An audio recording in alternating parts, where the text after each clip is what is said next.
Bismillahirrahmanirrahim. Assalamualaikum warahmatullahi wabarakatuh. Yang selanjutnya bahwa faktor penyebab konflik.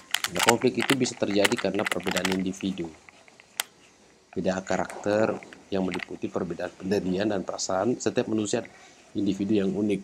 Jadi manusia itu adalah makhluk yang unik, individu yang unik.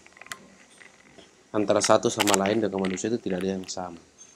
Tentu pemicu daripada konflik itu tentu karena adanya perbedaan-perbedaan baik dari karakter dasar, sifat, dan kemudian adalah terkait dengan perasaan yang berbeda-beda, dan yang terpenting itu prinsip yang terkadang berbeda-beda sehingga kemudian terjadi sebuah konflik.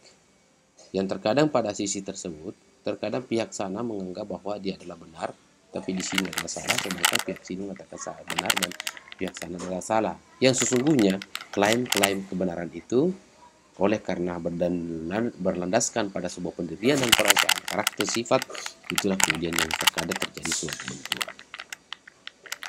Nah, yang kedua adalah juga terkait dengan perbedaan latar belakang kebudayaan sehingga membentuk pribadi yang berbeda.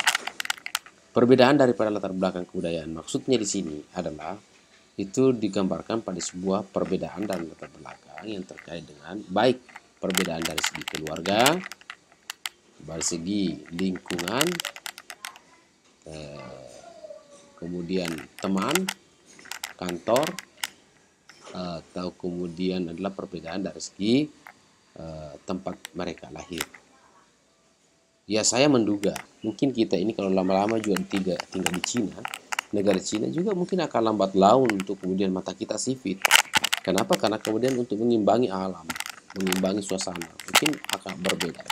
Tapi itu butuh penelitian orang-orang antropolog, orang-orang biologis untuk kemudian bagaimana memahami hal terkait dengan perbedaan tersebut dengan memunculkan atau melahirkan suatu implikasi pada kesehatan atau fisik.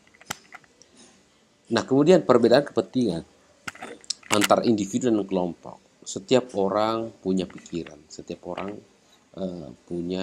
setiap pikiran itu mempunyai isi, dan setiap isi itu mempunyai kepentingan, dan kepentingan itu adalah tentu berbeda-beda antara satu yang lainnya. Artinya bahwa perjalanan hidup manusia itu boleh kita sama berjalan, tapi mereka dalam kepentingan baik yang tersirat maupun yang tersurat itu bisa saja berbeda-beda. Itulah faktor-faktor penyebab menyebabkan terjadinya suatu konflik, perbedaan individu, latar belakang, dan kepentingan. Yang kedua adalah jenis konflik. Ada konflik menurut Darren Revolve melihat bahwa konflik ini dibedakan menjadi 4 macam. Yang pertama adalah konflik antar atau dalam peran sosial antar pribadi. Peran antar sosial itu antar pribadi itu antara person dengan person. Misalnya antar peranan dalam keluarga atau profesi. Misalnya dalam kita sebagai contoh tenaga kesehatan, perawat yang katakan seperti itu. Tentu juga terjadi sebuah konflik peran atau disebut dengan konflik role, konflik peran. Misalnya antara satu misalnya dilibatkan dalam pengurusan COVID, yang satu tidak dilibatkan dalam pengurusan COVID. Yang terlibat dalam pengurusan COVID itu mendapatkan misalnya upah yang lebih banyak daripada yang tidak terlibat dalam pengurusan COVID itu. Itu kemudian dia dimaksud dengan konflik profesi. Misalnya. Dalam keluarga juga terjadi seperti itu ya, konflik seperti itu. Misalnya si bungsu terlalu banyak diberikan perhatian oleh seorang ibu, lalu kemudian peran-perannya itu berakibat pada dia agak kurang perannya, sedangkan kemudian si tua atau si sulung itu ya terlalu sering diberikan peran yang berat, tidak berbanding lurus dengan adiknya, atau mungkin sebaliknya, adiknya banyak perannya, kakaknya sedikit. Pemicu konflik tersebut itu difaktori karena antar peran-peran mereka yang berbeda-beda sehingga kemudian dapat memicu jenis konflik yang disebut dengan konflik peran. Konflik antar kelompok-kelompok sosial, antar keluarga, dan antar geng, antara satu geng satu dengan yang lain itu juga disebut dengan jenis dalam konflik. Ada juga konflik antar keluarga, seperti contoh konflik antar keluarga itu ya tentu konflik misalnya kepala desa setubuh sepupu lawan sepupu, akhirnya terjadi konflik antar keluarga. Padahal hanya karena persoalan kepentingan. Tadi ada faktor ya, faktor kepentingan tadi itu untuk menjaga pada yang satu terpilih tidak terpilih, yang satunya tidak terpilih, sehingga kemudian berakibat pada terjadi konflik keluarga. Kemudian adalah konflik terorganisir dan tidak terorganisir. Ya, seperti misalnya polisi versus massa.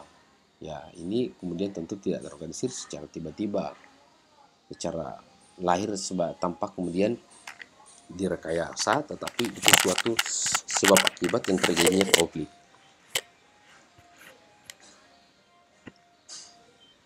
Selanjutnya saudara-saudara sekalian adalah terkait dengan konflik antara satuan nasional, kampanye peran saudara. Ya, itu juga antara suatu negara dengan negara lain yang terjadi peran saudara. Karena adanya tentu faktor-faktor budaya tadi, ada faktor sebelumnya tadi, arti aspek itu yang bisa melatar belakangi.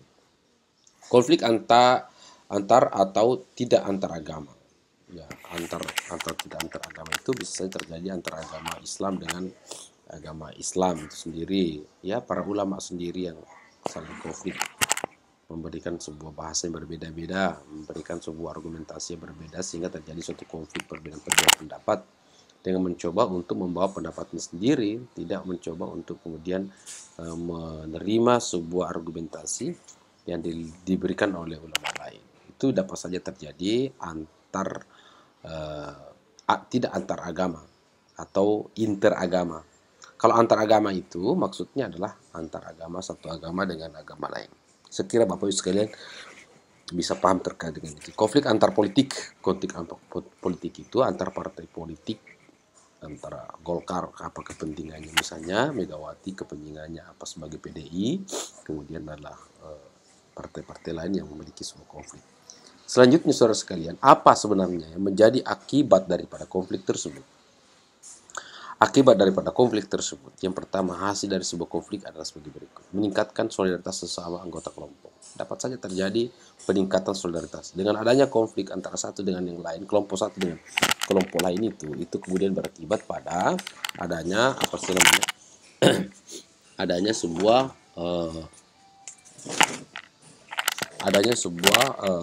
kesolidaritas antar satu kelompok karena kemudian adanya konflik yang mengalami konflik dengan kelompok lain. Ya. Kedua adalah keretakan hubungan antar kelompok yang bertikai. Tentu memang konflik ini cenderung kemudian menciptakan sebuah keretakan antara satu kelompok dengan kelompok lain. Itu biasanya seperti itu. Yang lebih cenderung bisa juga menyatu karena terkait dengan penyatuannya itu terkait dengan inferior dan superior, siapa yang kuat siapa yang lemah, bisa saja terjadi penyatuan. Perubahan kepribadian pada individu, misalnya timbul rasa dendam, benci, saling benci, dan curiga dan lain-lain. Ya, konflik ini misalnya terjadi sebuah proses-proses kebencian yang dapat saja memicu terjadinya konflik bersewaktu-waktu. Misalnya katakanlah kepentingan antara individu, misalnya timbul rasa dendam, seperti misalnya di Ambon. Ya, di Ambon itu terjadi dendang kusumat misalnya antara satu kelompok dengan kelompok lain, sedikit disentil, tak meledak lagi, sedikit lagi tak terjadi lagi. Kita berharap hal itu tidak terjadi. Walaupun dalam perspektif konflik ada juga yang saya lihat bahwa ada yang sifatnya direkayasa dan ada juga konflik yang memang secara alami terjadi. Kerusakan harta benda dan hilang jiwa manusia itu pasti, kemudian dominasi bahkan penaklukan salah satu pihak yang terlibat dalam konflik. Ada sebuah proses penaklukan antara satu pihak yang lain. Kalau dalam pelajaran yang pernah saya dapatkan dulu itu bahwa sesungguhnya penaklukan salah satu pihak terlibat konflik itu dalam hal ini ada musuh itu jangan dihabisi. Musuh itu penting dalam kehidupan kita. Teman itu penting dalam kehidupan lawan itu penting dalam kehidupan kita. Tapi kalau kita merasa menjadi pemenang dalam kompetisi kita dengan orang lain atau dengan lawan kita, ketika kita melihat lawan kita itu ada gak naik-naik, ya kita tekan-tekan sedikit begitu. Ketika dia turun-turun sedikit, maka kita angkat-angkat naik sedikit. Jadi dia akan tergantung di tengah-tengah. Terkadang seperti itu. Ya, lagunya gantung begitu. Ya, kurang lebih seperti itu juga antara kita dengan, maaf saya contohkan, antara laki-laki dan perempuan ya, yang kemudian saling menanam rasa cinta. Jangan juga terlalu membenci sekali, jangan juga terlalu rindu sekali. atau jangan ya, kalau rindu itu terlalu dalam sedikit-sedikit dikurangi lah gitu. Kalau kemudian terlalu benci ya kurang-kurangi sedikit, ambil di tengah-tengahnya. Terkadang romantika itu lahir dari sebuah proses-proses yang tengah, dengan tidak terlalu terjerumus dalam kerinduan, juga tidak terlalu terjerumus dalam kebencian, atau tidak terlalu terjerumus dalam kerinduan atau kecintaan kepada sesuatu, tapi tidak juga terlalu terjerumus dalam kebencian. Ambil saja tengah-tengahnya, karena ungkapan yang sering kita dengar, kebencian itu dapat saja terlahir dari sebuah berimplikasi pada sebuah kecintaan, dan kecintaan itu terkadang berimplikasi pada suatu kebencian. Dan itu hal yang tidak bisa kita pungkiri, yang tidak bisa matematis. Benci selamanya benci, rindu, cinta selamanya cinta. Besar ada akhirnya. Hidup ini akan dinamik, akan romantis bagi saya ketika kita mampu untuk kemudian bagaimana mengaturnya ritme antara kerinduan, antara kebencian, dan kemudian adalah kecintaan atau kerinduan. Contoh konflik saudara-saudara sekalian adalah konflik di Vietnam berubah menjadi perang. Misalnya, konflik biasa mungkin terjadi. Anda bisa lihat sejarah bagaimana awalnya konflik di Vietnam dan ternyata terjadi sebuah proses perang yang berkepanjangan. Yang selanjutnya adalah konflik Timur Tengah, merupakan contoh konflik yang timbul tidak terkontrol, sehingga timbul kekerasan. Hal ini dapat dilihat dalam konflik Israel dan Palestina. Berlarut-larut hal seperti itu. Saudara-saudara sekalian, terkait dengan konflik Israel dan Palestina itu, saya ingin katakan kepada saudara-saudara supaya kita lebih memperbanyak khasanah membaca. Ya, saya kira juga dalam teman-teman Muslim itu silakan Anda membuka-buka Al-Quran. Itu juga terkait dengan konflik Israel dan Palestina sudah diungkapkan dalam Al-Quran itu. Ya, kalau Anda melihat di situ ada perseteruan itu juga Bani Israel. Itu sudah diungkapkan dalam Al-Quran, sehingga Anda jangan terlalu kaget dengan konflik seperti itu. Tapi yang terpenting kita mendoakan sebagai manusia bahwa supaya konflik tersebut bisa selesai cepat. Konflik Katolik Protestan di Irlandia misalnya, itu utara memberikan contoh konflik bersejarah lainnya. Lalu kemudian banyak konflik yang terjadi karena perbedaan ras, etnis. Ini termasuk konflik Bosnia, Kroasia, konflik Rwanda, dan konflik Kazakhstan. Saudara-saudara sekalian, bahwa konflik ini kelihatannya memang dari masa ke masa itu terjadi terus-menerus di berbagai sudut pandang, dari berbagai sudut negara dan sudut-sudut kepentingan yang ada, sehingga melahirkan sebuah konflik tersebut. Selanjutnya adalah langkah menangani konflik. Adalah yang pertama, selain itu ada beberapa tips yang mungkin Anda untuk menyelesaikan konflik. Pertama adalah menjadi pendamai. Tips itu adalah menjadi pendamai. Tetap untuk kita menangani sebuah konflik, tentu kita harus berada pada posisi netral.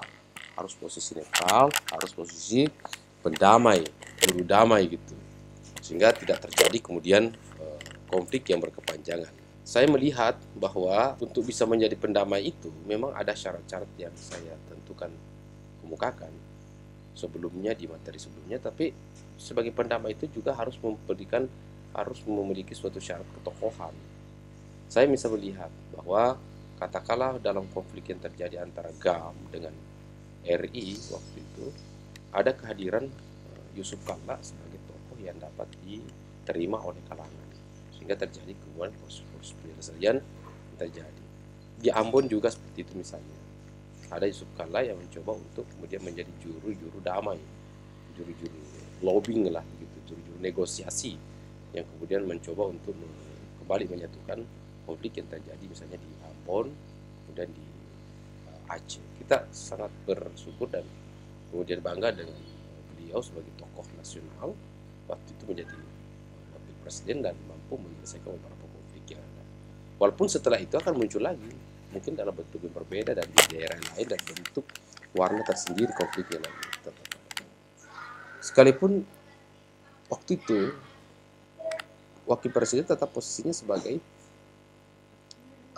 pihak RI untuk kemudian melakukan negosiasi dengan pihak GAM misalnya pada saat itu di Aceh, tetapi dia mampu dilihat sebagai suatu sosok yang netral untuk memberikan suatu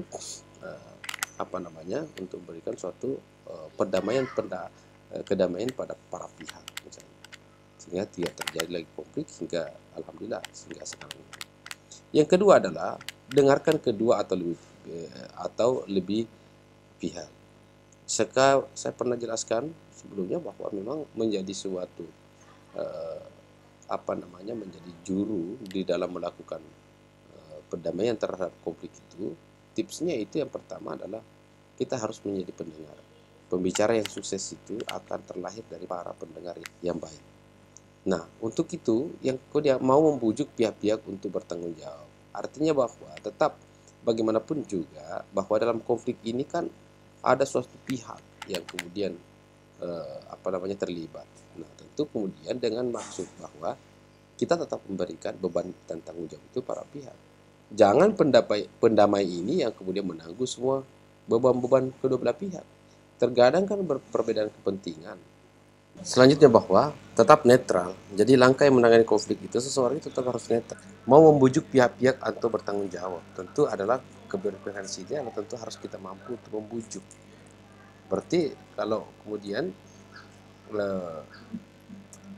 kemampuan untuk membujuk, maka tentu kita seorang negosiator itu, maka dia harus memiliki suatu dia harus memiliki yang namanya ketokohan.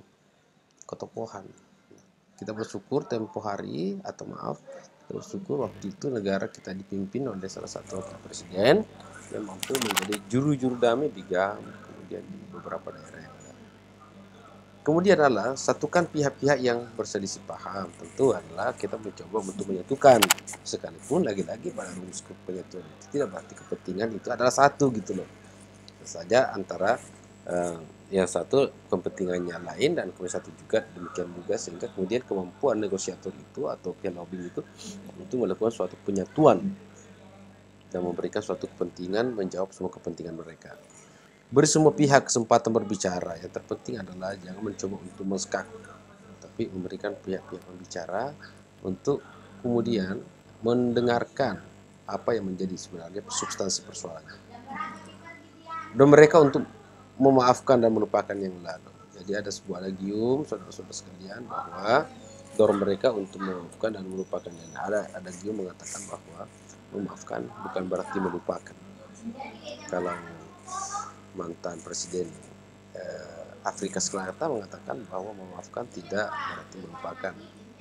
Kalau kemudian bersiap, maka kalau engkau maafkan seseorang, maka lupakanlah. Karena engkau tak akan sempurna pemaafan Anda kalau masih Anda mengingat akan kesalahan. Itu pandangan berbeda dan tentu kita bisa menilai selanjutnya. Manajemen konflik, karena setiap negosiasi memiliki potensi konflik dalam sebuah prosesnya, maka penting sesekali bagi kita untuk memahami cara-cara mengatasi atau menyelesaikan konflik. Saya kira cukup materi yang saya sampaikan pada hari ini. Saudara-saudara sekalian, semoga dapat bermanfaat dan dimengerti. Sekian, billahi taufiq wal hidayah. Assalamualaikum warahmatullahi wabarakatuh.